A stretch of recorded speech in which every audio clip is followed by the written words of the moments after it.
হাজির করালেন আমার আল্লাহ পাক জাল্লে জালালুহু জাল্লে শানুহু ওয়া আম্মানা ওয়া আল্লাহ পাক যতটুকু বলাবেন ততটুকু বলবো, একচুল বেশি হবে না হবে।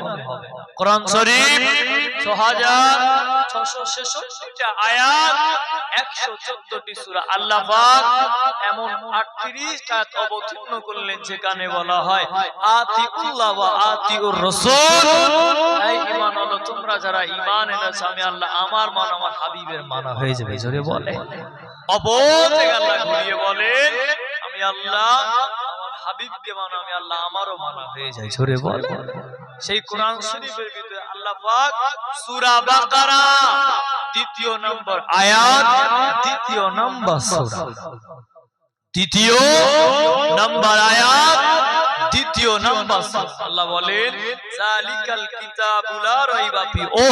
জগতের মানব বিশ্বের মানুষ এটি এমন একটি কিতাব, ভুল তো দূরের কথা সন্দেহ পর্যন্ত না। জোরে বলে দুনিয়ার কোন কবি বই পুস্তক লিখতে গেলে লেখে এ বইয়ে কিছু ছেড়ে গেলে বা ভুল হলে, এ বইয়ে কিছু ছেড়ে গেলে বা ভুল হলে পরের বইয়ে সংশোধন করে দেওয়া হবে।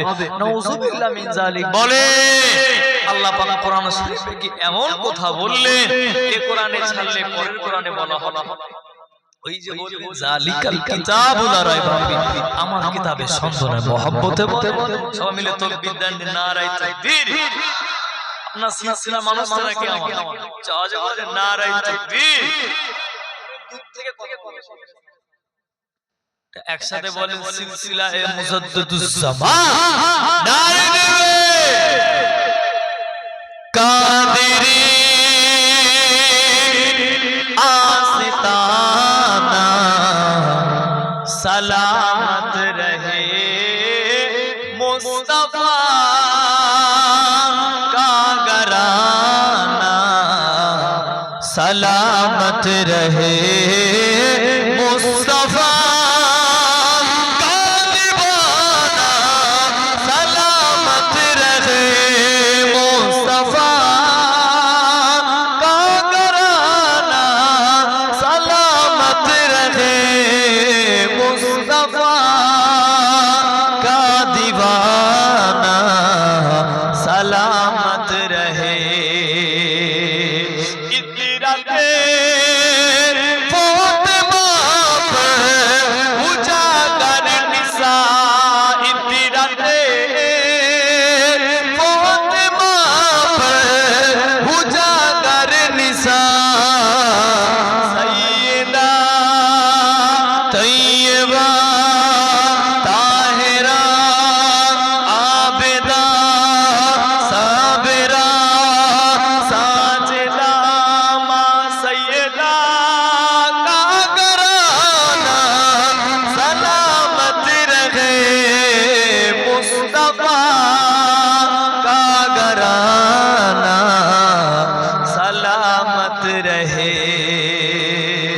मुस्तफा का दीवाना, सलामत रहे मुस्तफा का घराना, सलामत रहे।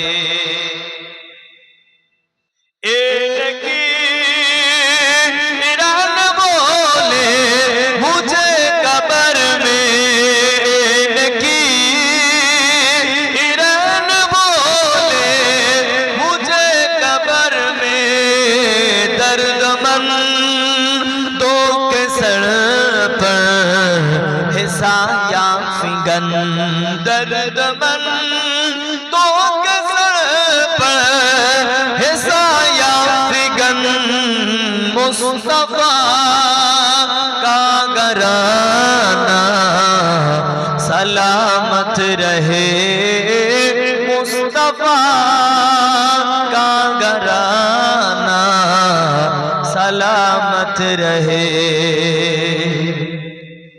दादा पीर मेरे पीर दादाजी का घराना, सलामत रहे फुरफुरा मेरे पीर का घराना, सलामत सलामत रहे। अल्लाहुम्मा सल्ली अला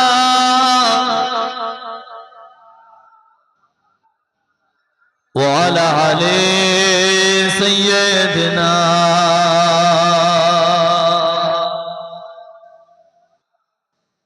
আমার মুরব্বি বাবা বলেন, আজকে যেটুকু আলোচনা করব আল্লাহ পাক আমার জবান দিয়ে যেন দ্বীনের শরীয়তে কিছু কথা আলোচনা করে। বলেন আল্লাহুম্মা আমিন। ওই জন্য আমাদের ভিতরে সবথেকে কিন্তু বেশি প্রেম রাখতে হবে কাকে? বলে আল্লাহ রাসূলকে। কেন? আল্লাহ রাসূল নিজে বললেন, লা ইউমিনু আহাদুকুম হাত্তা আকুনা হাব্বা ইলাইহি মিন ওয়ালিদিহি ওয়া ওয়ালাদিহি ওয়ান নাসি আজমাইন।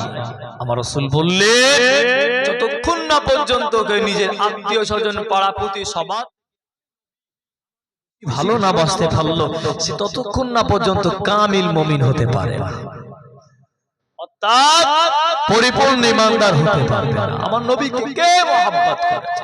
নবী পাকের সাহাবা হুজুরা যেমন মহব্বত করেছে, আমার ভিতরে সেই মহব্বত আর নাই। আমাদের পীর মাশায়েখ হুজুর কেবলারা যেমন মহব্বত করেছে, আপনার আমার ভিতরে সেই মহব্বত আর নাই। আমার নবী পাকের সাহাবা হুজুরদের দেখলে শিক্ষা নেওয়াটা আমাদের দরকার। কোথায় আপনি শিখবেন দিন, আপনি কোথায় শিখবেন? আমার নবী পাকের একজন সাহাবা ছিলেন হানজালা রাদিয়াল্লাহু তাআলা।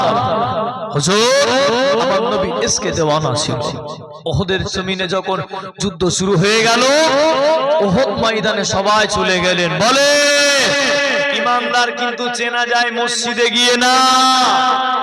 মসজিদে তো যখন সবাই যাবে ফারিস্তা হয়ে, সবাই মাথায় টুপি রেখে। ঈমানদার যদি চিনতে হয়, ঈমানদার চিনতে গেলে এমন এমন ময়দান, ময়দান ছাড়া ঈমানদার চেনা যাবে না। আল্লাহ পাকের নবী, আল্লাহ রাসূল, আপনার আমার নবী, এই দুনিয়ার বাদশা হাবিবুল্লাহ জনাবে মুহাম্মদুর রাসূলুল্লাহ সাল্লাল্লাহু আলাইহি ওয়াসাল্লাম। ও বাবা মুরব্বি বাবারা, মেরা বোনেরা, মহিলা গণেরা, আল্লাহ পাকের নবী ওদের যুদ্ধে যাবে, ঈমানগুলোর সঙ্গে মোকাবেলা করতে হবে। আল্লাহ নবী ওদের ময়দানে যাবে, আল্লাহ রাসূল ওদের জমিনে যাবে। ও বাবা দাদা পীরের বাগানে মুরি মুতাকিদি গণেরা, ও আমার দাদা পীরে সিলসিলা ভক্ত মুরি মুতাকিদি গণেরা, আল্লাহ নবী সাহাবা হুজুরদের পরামর্শ নিলে, সাহাবা হুজুরদেরকে জানিয়ে দিলে। আল্লাহ নবী বললে, ও আমি নবী তোমাদের আদেশ করে দিলাম, আমি নবী জানিয়ে দিলাম। বেঈমানগুলো ঘোষণা দিল উহুদ মাঠে যুদ্ধ হবে ইসলামের ঝান্ডাটাকে জিন্দা করার জন্য, ইসলামের ঝান্ডাটাকে জিন্দা করার জন্য। আল্লাহ পাকের নবী উহুদ মাঠে হাজির হয়ে যাবে, সাহাবা হুজুরদের নেবে। 1000 জন সাহাবা হুজুর সঙ্গে গেল। কিছু সাহাবা জিজ্ঞাসা করে, ইয়া রাসূলুল্লাহ হাবিবাল্লাহ, ইয়া রাসূলুল্লাহ হাবিবাল্লাহ, আল্লাহ পাকের নবী হুজুর বেয়াদবি গানি নেবেন না, হুজুর বসনাকি গানি নেবেন না, বেঈমানরা কজন থাকবে, কাফেররা কজন থাকবে? আল্লাহ নবী জানিয়ে দিলে, আল্লাহ রাসূল বলে দিলে, ও সাহাবারা ওদের সংখ্যা হবে 3000।